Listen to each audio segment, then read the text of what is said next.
if you have yarrow still growing in your garden, I would like you to stop this video, run out and grab some, because you never know when you will need to have some to stop the bleeding. And thank you for stopping by.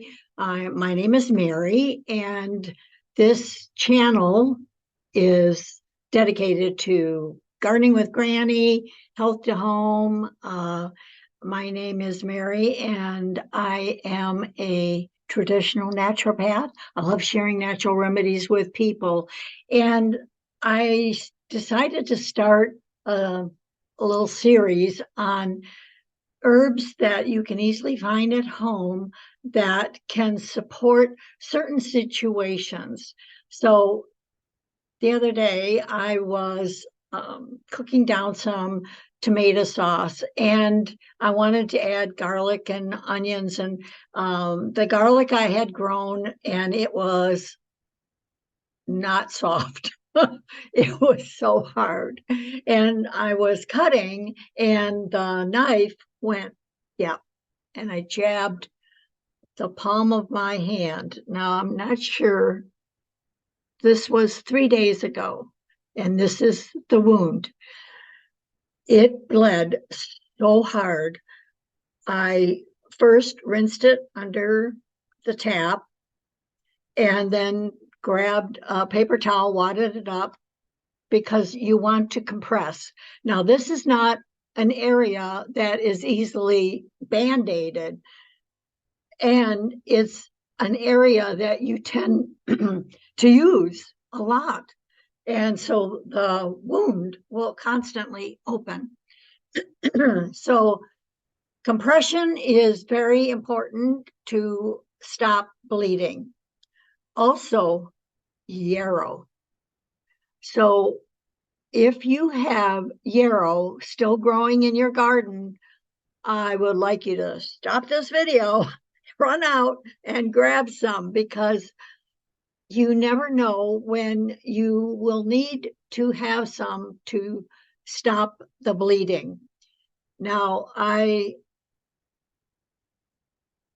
have done this twice this year already, where I've ran and got something to shorten the length of wound healing, and I've been wanting to share it with you. So I hope that you get some good information from this. So yarrow is known as Achilles milliforum. I think I will put it in the description below, the actual Latin name for it. And the myth is, and history tells us, that Achilles was a great warrior. He was a fantastic, what do you call, arrow person?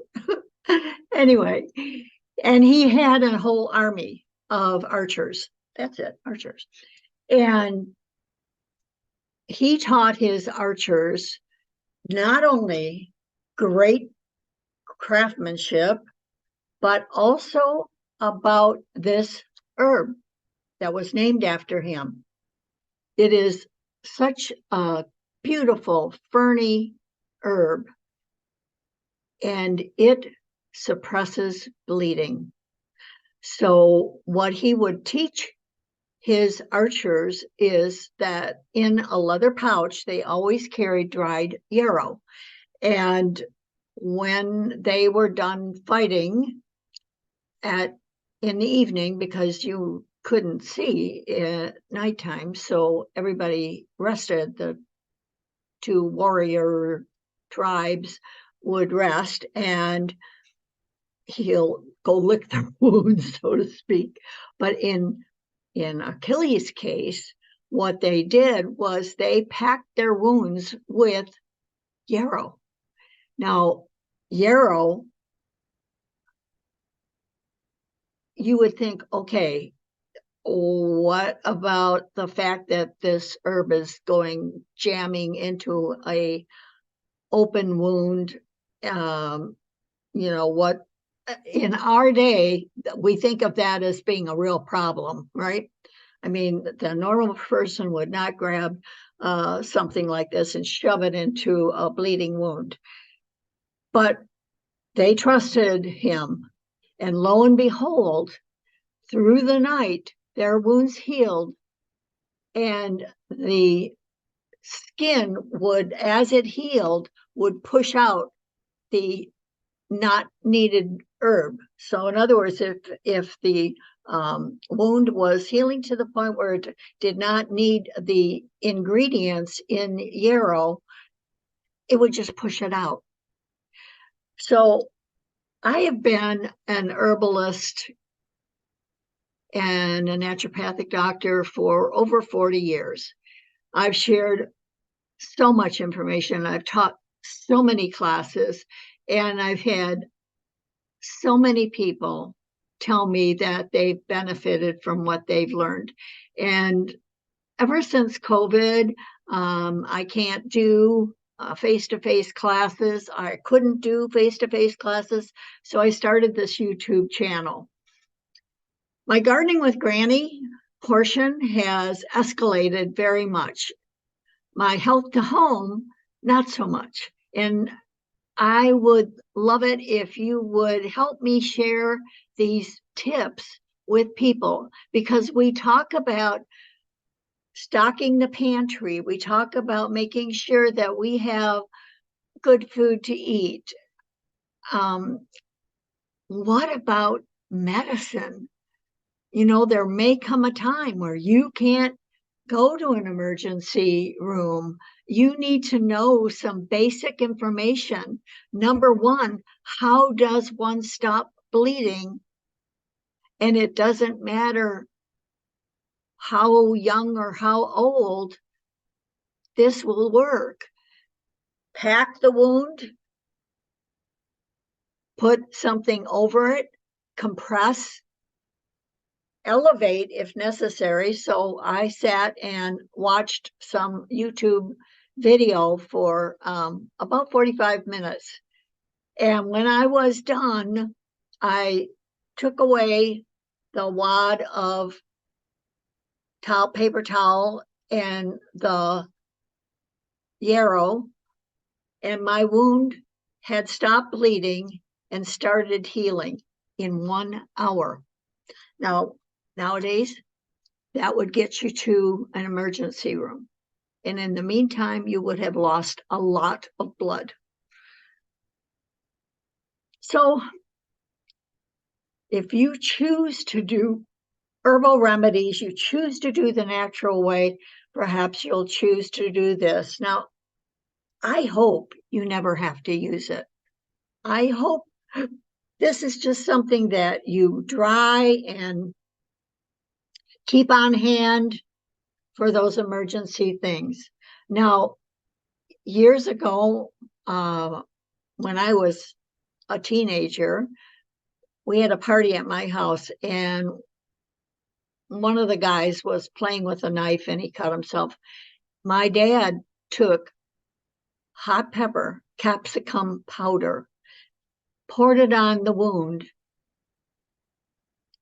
and had the guy compress it with, at that time it was a washcloth, because, I don't even think paper towels were that, not in every household like it is now.